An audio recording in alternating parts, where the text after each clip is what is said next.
కేంద్ర ప్రభుత్వానికి port Blair పేరుని శ్రీవిజయపురంగా మారుస్తూ కేంద్ర హోంమంత్రి అమిత్ షా నిన్న తీసుకున్న నిర్ణయాన్ని కేంద్ర హోంమంత్రి అమిత్ షా ప్రకటించారు. భారతీయీకరణ మీరు కంటిన్యూ చేస్తున్నారు. అట్లీస్ట్ రాబోయే తరాలకి ఒక మార్పు. ఔరంగజేబుని తీసేసి దాని పేరు మార్చినట్టున్నారు, ఔరంగజేబు మార్గం మార్చినారు. అలాగే రేస్ కోర్స్ని జన కళ్యాణ్ మార్గ్ అని మార్చారు. పేర్లు మార్చడమైనా నిజంగా జన కళ్యాణానికి ఉపయోగపడే కార్యక్రమాలు ఏమైనా ఉంటాయనే ప్రశ్నతో పాటు ఆంధ్రప్రదేశ్కి మీ సాయం ఏంటి?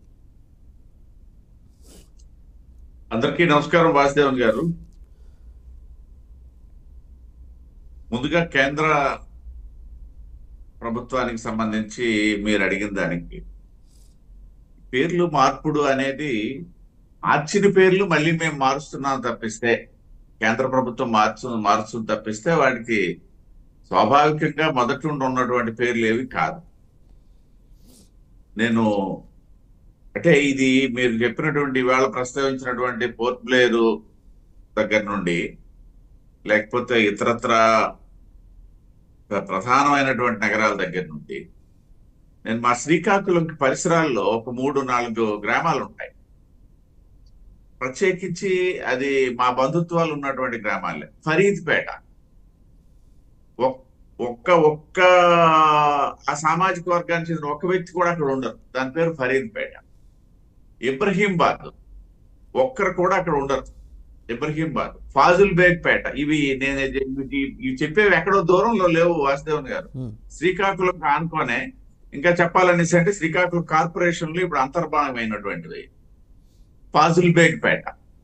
అంటే ఎక్కడో ఉన్నటువంటి ఔరంగజేబ్ సామ్రాజ్యం ప్రారంభంలో ఉన్నటువంటి వాటికే కాదు, లేకపోతే పోర్ట్ బ్లేయర్ నుండి ఇది అని కాదు. సో ఇవి ఎక్కడి నుండి వచ్చాయి? వాటి పూర్వనామాలు వేరు. మళ్ళా నేను ఇప్పుడు చెప్పినటువంటివి ఏదైతే మద్రాస్ కాస్త చెన్నై అయిందో, బొంబాయి కాస్త ముంబై అయిందో, అలాగా ఇవన్నీ కూడా గతంలో ఇప్పుడు ఒకప్పుడు మారిపోయినటువంటివే.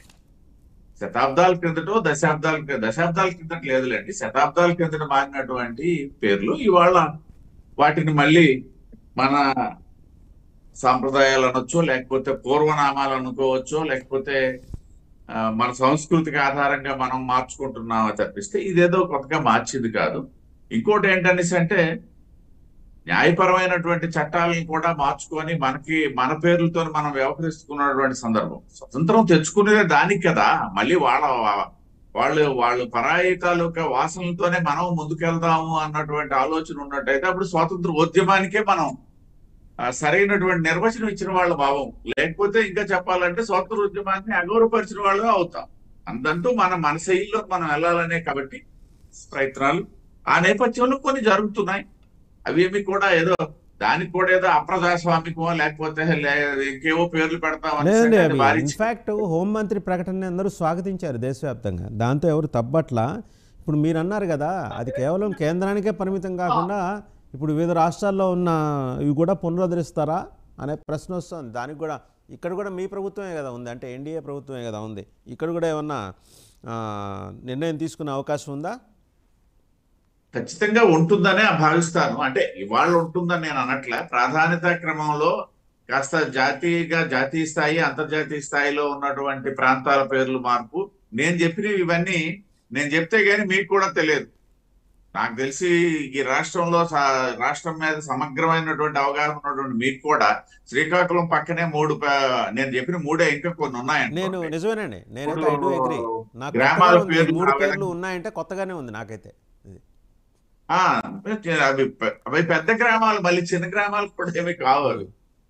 అయితే తిరుపతిరావు గారు, గ్రామాల పేర్లు ఏముందండి? గుంటూరు నడిబొట్టిన జెన్నా టవర్ ఉంటే లేదు కానీ ఇవన్నీ కొద్దిగా వాడుకలో వస్తా ఉంటాయండి సర్వసాధారణంగా. అదే కృష్ణాంజనేయులు గారు, వాడుకలో వచ్చిన కాదు సార్, ఇవి పెట్టారు అనుకోండి. ప్రాంతాల్లో ఉన్నటువంటివి మా జన్యుపరమైనటువంటి సామ్రాజ్యాలు ఇప్పుడు నేను చెప్పిన 3. అదే అప్పుడు పాలకులు మారినటువంటి వాళ్ళు ముస్లిం పాలకులు మార్చుకొని ఉండొచ్చు, లేకపోతే అప్పుడు ఇది ఉండొచ్చు. దాన్ని ఇప్పుడు మీరు మారుస్తున్నారు, అంతే ఉందండి. నేను అదే చెప్పాను, నేను అది కూడా చెప్పాను. మేము మార్చట్లేదు, మార్చబడిన వాటిని మార్చుతున్నాము. మేము మార్చట్లేదు అని నేను మొదటే కోట్ చేశాను. బహుశా మీరు వెళ్ళలేదేమో. రైట్. ఆ అంశంతో పాటు ఇప్పుడు కేంద్రం నుంచి మనకి తిరుపతిరావు గారు మార్చబడిన వాటిని మళ్ళీ సరిదిద్దుతున్నాం అనొచ్చాము ఇంకా చెప్పాలి. డెఫినెట్గా అదే ఒక అంశానికి సంబంధించి రెండోది ఇంకొకటి కేంద్రం నుంచి సహాయం.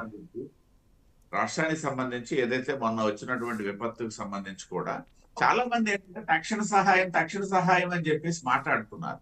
ఈ తక్షణ సహాయం కూడా ఇప్పుడు అర్థం లేనటువంటిది. ఎందుకంటే ఎన్డీఆర్ఎఫ్ నిధులు ఏవైతే ఉన్నాయో రాష్ట్రాలకు కేటాయించి అవి తక్షణం వాడుకునేందుకు వెసులుబాటు ఉంది. ఇవాళ నిన్న ముఖ్యమంత్రి గారు కూడా ఒక ప్రకటన చేశారు. నేను కొంచెం పొరపాటుగా చూశానేమో, ఏదో ఒక అంశానికి సంబంధించి ఎన్డీఆర్ఎఫ్ నిధులను వెచ్చిస్తామని చెప్పేసి, ఏది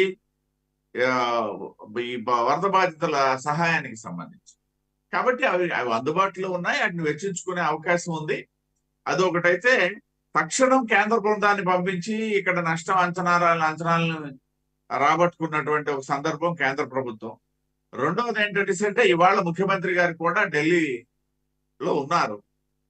ఇది అన్ని అంటే ఇంకా సీతారాం యేచూరి గారి పార్థివ దేహాన్ని నిన్న నివాళులు అర్పించినటువంటి సందర్భం ఇవాళ కేంద్ర ప్రభుత్వ పెద్దలతో కూర్చోవడం జరుగుతుంది. దీనికి సంబంధించినటువంటి వరద సహాయం అనే కాదు, రాష్ట్రానికి సంబంధించిన ఇతర అంశాలు కూడా చర్చకు వస్తాయి. ఇక్కడ గమనించాల్సింది ఏంటనేసి అంటే, అక్కడ ప్రభుత్వంలో తెలుగుదేశం ఉందని కానీ, లేకపోతే ఇక్కడ ప్రభుత్వంలో బీజేపీ ఉందని చెప్పేసి ఎక్కడ నడవట్లేదు. ఇక్కడ ఎన్డీఏ ప్రభుత్వాలు ఉన్నాయి. సమాన బాధ్యతతో, లేకపోతే ఉమ్మడి బాధ్యత కరెక్ట్ అయినటువంటిది ఉమ్మడి బాధ్యతతోనే వెళ్తున్నాం. కాబట్టి అది పెద్ద ఇష్యూ అవుతుందని చెప్పేసి అయితే మేమే కానీ ప్రజలు కానీ భావించట్లేదు. ఇక మూడో దగ్గరికి వస్తే, ఏదైతే ఇప్పుడు ఈ సూపర్ 6 గురించి ప్రస్తావించారు, కృష్ణాంజనేయులు గారు ఒక రకంగా చక్కగానే చెప్పారు. ఇవాళ ప్రజలు ఎవరు దాని మీద పెద్దగా ఆలోచన చేసే పరిస్థితి లేదు అని. ఎస్, మూడు నెలలు పూర్తయింది కాబట్టి ఇంకా సమయం ఉంది వాటిని ఇంప్లిమెంట్ చేయడానికి. వెంటనే చేయాల్సిన అవసరం లేదు, చేయడానికి అవకాశం లేదు. నేను రెండు చెప్తున్నా, చేయాల్సిన అవసరం లేదు, చేయడానికి అవకాశం లేదనేటువంటి ఆలోచన ప్రజల్లో ఉన్నమాట వాస్తవం. ఎందుకంటే మేము ప్రజానీకంలో తిరుగుతుండేటప్పుడు మాకు వచ్చినటువంటి ఫీడ్బ్యాక్ తెలిసిపోద్ది. ఒకటి నిలదీశారనుకోండి, అది వేరే విధంగా ఉంటది. అడిగారు అనుకోండి, అది వేరే విధంగా ఉంటుంది. ఈ రెండింటికి తేడా ఉంటది. నిలదీసిన దానికి, అడిగిన దానికి. నిలదీసేటప్పుడు ఏంటంటే, మీరు చెప్పారు ఏమి మాకు ఇప్పటివరకు రాలేదని మాట వస్తుంది. అది ఏమైంది, సూపర్ 6 ఎప్పుడు నుండి అమలు చేస్తారు అని అడిగితే అది వేరు. అడగడానికి స్వాగతించాలో, నేను నిలదీయడానికి స్వాగతించాలి. ఎందుకంటే ఖచ్చితంగా అవి ఎన్నికల హామీలు కాబట్టి ప్రజలకు ఆ హక్కు ఉంటుంది. అయితే ప్రస్తుతం రాష్ట్రం ఉన్నటువంటి పరిస్థితి, రాష్ట్ర ప్రజల్లో ఒక విశ్వాసం నెలకొన్నటువంటి పరిస్థితిని నేను ఇప్పుడు చెప్తాను. ఏంటా విశ్వాసం అనేసి అంటే, గతంలో ఉదాహరణకి మేము ప్రభుత్వంలోకి వచ్చినటువంటి మరుక్షణం మొట్టమొదటిగా తీసుకొని 1వ తేదీన పెన్షన్లు యుద్ధ ప్రాతిపదిక మీద 90% అబవ్ వృద్ధాప్య పెన్షన్లు కానీ ఇతరత్ర పెన్షన్స్ కానీ ఇవ్వడం ఏదైతే జరిగిందో, అది వరుసగా 3 నెలలు టైం బౌండెడ్ గా కంటిన్యూ అవడం కానీ, లేకపోయినట్టయితే శాలరీస్ విషయంలో కానీ, లేదనేసి అంటే ఏదైతే ఈ బాధ్యతలు ఉన్నాయో ప్రభుత్వానికి సంబంధించి ఇవన్నీ కూడా ఆయా సమయాల్లో నిర్వర్తిస్తున్నటువంటి సందర్భంలో ప్రజల్లో ఒక విశ్వాసం అయితే నెలకొంది. ఖచ్చితంగా చేస్తారు, అది రేపు మాపా లేకపోతే నేడు రేపా అనేది కాకుండా ఎప్పుడో ఒకప్పుడు చేయడానికి అవకాశం ఉంది, అది త్వరలో చేస్తారు అన్నటువంటి విశ్వాసం ఉంది. కాబట్టి ఇవాళ కృష్ణాంజనేయులు గారు కూడా ఆ విధంగా మాట్లాడడానికి సాహసించారని నేను అనుకుంటాను. ఒకటోది, మేము కూడా అదే భావిస్తున్నాం. మాకైతే ఎక్కడ ఒత్తిడి లేదు. దే ఆర్ వెయిటింగ్ అనేది ఖచ్చితంగా ఉంటుంది. ఎందుకంటే ఇస్తామనేసి అంటే ఆశ, కొడతామనేసి అంటే భయం అనేది ఉంటది. కాబట్టి ఇస్తామన్నాం కాబట్టి ఆ ఆశతో అయితే ప్రజానీకం ఉన్నారు. కానీ ఇంకా నిలదీసే పరిస్థితి కానీ లేకపోతే నిందించే పరిస్థితికి కానీ ఎవరు సాహసం చేయట్లే. కాబట్టి అయితే చేయడానికి రాష్ట్రంలో ఉన్నటువంటి ఇబ్బందులు ఏంటి అనేవి ఎప్పుడు అప్పుడు మనం మాట్లాడుకుంటున్నాం. సరే, ఇప్పుడు ఈ నెలలో కొన్ని నిర్ణయాలు తీసుకోవాల్సినటువంటి పరిస్థితి ఉందని చెప్పి చంద్రబాబు నాయుడు గారు గత నెలలో ప్రస్తావించినటువంటి కొన్ని సందర్భాలు నేను ఇక్కడ కోట్ చేస్తూ, మళ్ళీ వచ్చేసరికి ఏమైందంటే ఈ నెలలో ఈ తుఫాను లేకపోయినట్టు ఈ వరదలు, ఒకవైపు ఏమో కృష్ణా గోదావరి జిల్లాలో మునిగిపోయినటువంటి సందర్భం, రెండో వైపు ఉత్తరాంధ్ర కూడా మళ్ళీ అతలాకృతమైనటువంటి సందర్భం. వీటన్నిటి నేపథ్యంలో కొంత జాప్యము, కొంత సర్దుబాటు సహజంగానే జరుగుతుంది. వాసుదేవన్ గారు తీసుకున్నారు, స్వాగతించాలి దాన్ని. ఎందుకంటే తన కారణంగా హైకోర్టుకు వెళ్ళే వాళ్ళ రాకపోకలకు ఎలాంటి ఇబ్బంది కలగకూడదు అని చెప్పేసి క్యాంప్ హౌస్ని వెనక్కి ఇచ్చేశారు. సరే, ఇలాంటి మంచి జస్టిస్ ఆయన చేస్తున్నారు. అలాగే పూర్వం మాదిరి వాయిస్